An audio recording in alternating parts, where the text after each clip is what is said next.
बिस्मिल्लाहिर्रहमानिर्रहीम, अस्सलाम वालेकुम। हकीकत टीवी साइंस एंड हेल्थ में खुश आमदीद। ईरान और अमेरिका के दरमियान अब जंग तो चूंकि रिज्यूम हो चुकी हुई है, तो इस सारी सूरत हाल के अंदर अब सबसे बड़ा खतरा ये पैदा हुआ है कि जब से आयतुल्लाह अली खामनाई का जनाजा देखा है, अमरीकियों के सारे प्लान पर पानी फिर गया है कि रिजीम चेंज तो अंदर से होने से रहा। अब एक ही प्लान बचा है कि ईरान में फौज उतारी जाए। लेकिन अब स्नेरियो क्या है?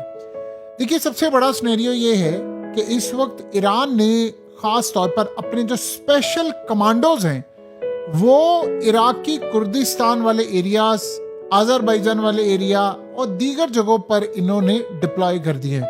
यानी अब आप ये अंदाजा कर लें कि इस वक्त ईरान को ये बात अच्छी तरह पता है कि इराक के बॉर्डर पर, आपको पता है इराक पे इसराइल की खुफिया मिलिट्री बेस भी पकड़ी गई थी। तो इस सूरत हाल के अंदर उनको पता है अब अगला गेम प्लान क्या है।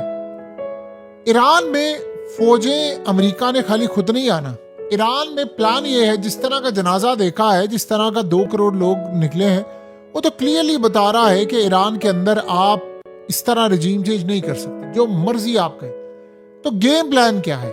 गेम प्लान ये है कि इराक से, इराक की जो कुर्दिश है उनको एंट्री करवाई जाए ईरान के अंदर, आज़रबाईजान के थ्रू एंट्री भी करवाई जाए। तो इस सूरत हाल में ईरान ने पूरे बॉर्डर के ऊपर अपने स्पेशल कमांडोज तैनात कर दिए हैं। एक तो वो कमांडोज उन्होंने तैनात किए हैं जो कि खाक आइलैंड पर है, जहां पर उन्होंने अमेरिका को टारगेट करना है।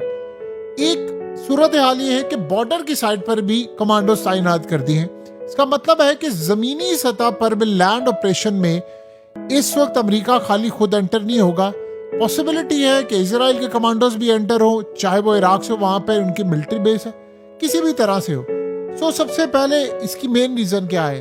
देखिए, ईरान का खास तौर पर जो कुर्दिश अपोजिशन ग्रुप है, जो इराकी कुर्दिस्तान के हवाले से हैं, वो एंटर होते रहते हैं और वो बादशाहाने इनकलाब की जो फौज है उनके ऊपर, उनकी पोस्ट पर अटैक करते रहते हैं और उसके बाद वो वापस चले जाते हैं।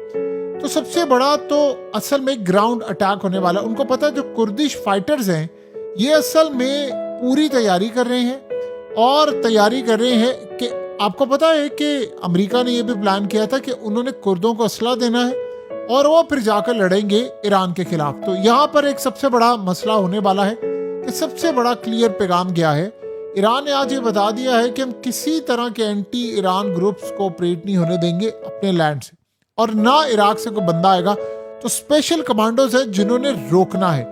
अमरीकियों ने तो जाहिर सी बात है जब भी एंटर होना है पैराट्रूप्स के जरिए एंटर होंगे, और वो अगर बॉर्डर से एंटर होना चाहें खुफिया तौर पर या कोई ऐसी सूरत हाल, तो वो बड़ा मुश्किल है क्योंकि उन्होंने खाक आइलैंड पर उतरना है। वहां अमेरिका का प्लान क्या है कि पहले इतनी बमबारी की जाए, इतनी बमबारी की जाए, फिर हम इनको उतारे। ईरान का प्लान ये होगा कि जो अमरीकी आ रहे हैं हम उनको फौरी तौर पर हवा में ना मारे।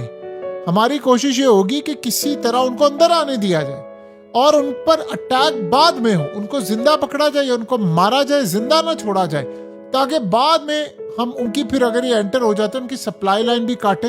इस तरह का पूरा प्लान है। तो इस वक्त सारी सूरत हाल ये है कि पॉसिबिलिटी है कि एक ही साथ ईरान पर बहुत सारे हमले हो जाए। मिसाल के तौर पर अमेरिका शदीद बमबारी कर दे, दीगर ममालिक बमबारी कर दे, इसराइल बमबारी कर दे, इराक से अटैक हो जाए, कुर्दों का अटैक हो जाए और खाक आइलैंड पर अमरीकी भी उतर जाए और अमरीका भी शदीद बमबारी करे। दूसरी बात यह है कि ईरान हमेशा कहता है कि कुर्दों के पीछे अमरीका और इसराइल का हाथ है। तो वो बड़ा क्लियर आज पैगाम गया है कि अगर कुर्दों के भेस में अमरीकी फौजी घुसे, क्योंकि दाइश पर भी वो इल्जाम लगा चुके हैं कि हमेशा से अमरीकी और इसराइली उसमें शामिल होते हैं, तो उनके ऊपर भी इल्जाम लग चुका। अगर ये सूरत हाल पैदा होती है तो ये बड़ा तबाहकुन मामला है। सो देखिए, खासतौर पर इराक के बॉर्डर वाली जो साइड है वहां से कुर्दों को इंगेज करना ईरान की मजबूरी है। अमरीकी असल में जो मल्टी डायमेंशन महाज खोलना चाहते हैं ईरान के खिलाफ, तो वो ये चाहते हैं कि उसमें एक काम और हो कि सिविल वॉर हो जाए ईरान में किसी भी तरह से। रिजीम चेंज असल में नहीं हो पाया, सिविल वॉर हो जाए कि अंदर खाना जंगी शुरू हो जाए। ईरान में पहले से जो पुरतशद्दुद मुजाहरे हुए थे, इनमें कुर्दों का इस्तेमाल किया गया था। आपको याद है ना, रिजीम चेंज से पहले इन्होंने वहां पर ये जो अवाम की तादाद निकली थी, तो वहां पर उन्होंने प्लान किया था कि हम ये काम करेंगे जब इनको इंटरनेट बंद करना पड़ा। और असल में आलमी मीडिया पर रिपोर्ट ये हुआ कि ये ईरानी है, ऐसा नहीं हुआ। अब ईरान अमेरिका को ऐसा मौका नहीं देना चाहता कि कुर्दों को इस्तेमाल करे, क्योंकि माजी में हो चुका कुर्द आते हैं। देखिए बॉर्डर जो है वो अफगानिस्तान और ईरान के जो बॉर्डर हैं ये पहाड़ी इलाके, यहाँ से हर वक्त आप 100% मॉनिटरिंग नहीं कर सकते या आप 100% रोक नहीं सकते। अब आप ये देखें कि ईरान के अंदर किस तरह स्टारलिंक इंटरनेट पहुंचा, 50,000 डिवाइसेस कैसे स्मगल करके पहुंच गए। इसका मतलब अंदर के लोग मिले हुए थे और सारा काम था। तो ईरान को ये बात अच्छी तरह पता है।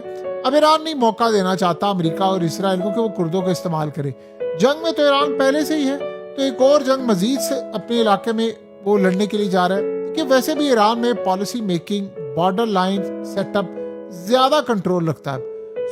जो वेट एंड सी की जो पॉलिसी पर नहीं चलते कि आएंगे देखेंगे, फिर उनको लगा है कि कुछ खतरा है, क्योंकि उनको ये इतलात है।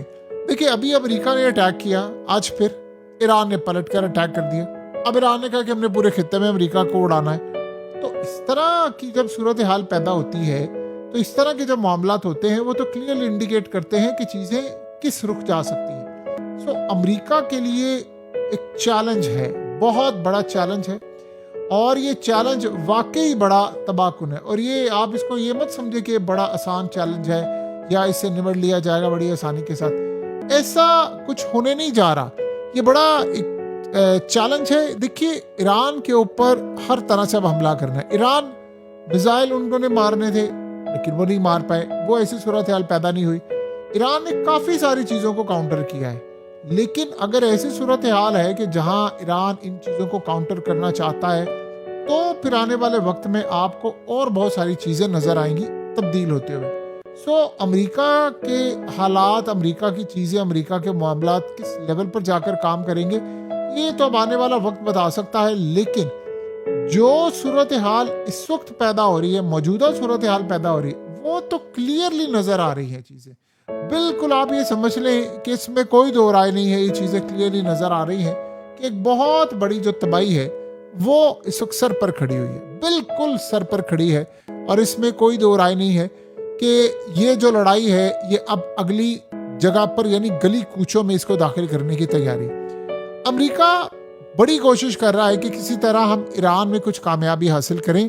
देखिए ईरान में अगर उन्होंने कामयाबी हासिल कर ली तो आप ये समझ लें कि उसके बाद उन्होंने दुनिया के हर कोने में कामयाबी हासिल कर सकते हैं। फिर आप नॉर्थ कोरिया को भूल जाएं, फिर आप भूल जाएं कि चाइना में या बाकी जगहों पर या रशिया में कोई ऐसी जगह पर काम ये नहीं हो सकता। आपको पता है कि आज एक ब्रिज उड़ाया है अमेरिका ने, और वो जो ब्रिज था वो बेसिकली इस्तेमाल होता था रशिया और चाइना को सामान भेजने। इन्होंने वो ब्रिज उड़ा दिया, तो इसका मतलब है डायरेक्टली आपकी लड़ाई जो है वो चाइना और रशिया के साथ भी है। तो आप क्लियरली ये चीज समझ लें कि वो जो लड़ाई है वो चाइना और रशिया के साथ मुकम्मल तौर पर हो रही है। ये यहाँ मामला रुकने नहीं वाला। अमेरिका को ये बात मालूम है अच्छी तरह, उनको पता है ये सारे का सारा मामला हो रहा है और ये होकर रहेगा। लेकिन क्या हम इस सारी सूरत हाल को इसी तरह जाने दें कि जी नहीं आने वाले वक्त में चीजें बेहतर हो जाएंगी, मामला बेहतर हो जाएंगे? फिलहाल ऐसा होता हुआ कुछ नजर नहीं आ रहा आपको, और यही वो वजह है कि अमेरिका ने अब जो तैयारी है वो अगले लेवल पर पहुंचा दी है। ये किसी भी दिन ये कर गुजरेंगे। ये देखिए मिसाल के तौर पर जिस जंग को इसराइल ने पिछले 40 साल डिजाइन किया, जिस जंग को अमेरिका ने पिछले 40 साल डिजाइन किया, आपको क्या लगता है कि वो आसानी के साथ ये सब कुछ छोड़कर ईरान को अच्छा बच्चा बनकर सब कुछ देकर चले जाएंगे? आपको लगता है ऐसा होगा? ऐसा कभी भी नहीं होने वाला। ये बात आप ज़हन में रख लो। ये वो लड़ाई नहीं है जो पहले कभी होती थी। अगर ऐसा हुआ तो सारी जिंदगी अमेरिका का जो लेवल है वो खत्म हो जाएगा। अमेरिका को ऐसी बहुत सारी चीजों का पहले भी सामना करना पड़ा है, अब भी सामना करना पड़ा है, और आने वाले वक्त में ये चीजें मजीद अमेरिका की तबाही का बाइस बन सकती हैं। अब अमेरिका को पता है कि ईरान अगर आज इतना मजबूत हुआ है तो कल को वो क्या बला बन जाएगा। आज वो कंट्रोल नहीं हो रहा, 300 अरब डॉलर मिलेगा तो क्या हाल होगा, फिर ईरान को एक्सपोर्ट की इजाजत मिलेगी तो क्या हाल होगा, ऑयल अगर बेचेगा तो वो कितना मजबूत होगा। इसलिए आप देखिए ऑयल पर पाबंदी लगाई है, तेल की मार्केट ऊपर चली गई है। दुनिया इस वक्त डिप्रेशन में है, लोग पागल हुए पड़े हैं, जॉब्स नहीं है, एआई ने ऑलरेडी जॉब्स टेक ओवर कर रहे हैं। यानी हर तरह से अगर आप देखें तो दुनिया में आम लोगों के लिए बर्बादी है, तबाही है, थर्ड वर्ल्ड कंट्रीज का बेड़ा गर्क है। यूरोप में गर्मी की लहर है, तबाही है, मौसम की तब्दीलियां हैं, जल्जले आ रहे हैं। दुनिया रहने के काबिल नहीं है। आप जो मर्जी समझे, ये वर्ल्ड अब रहने के काबिल नहीं है और ये एक रियलिटी है। और इस रियलिटी को हम जितना अच्छी तरह समझ लें, हम सब के लिए उतना बेहतर है। ये दुनिया अब रहने के काबिल नहीं रही, बिल्कुल नहीं रही।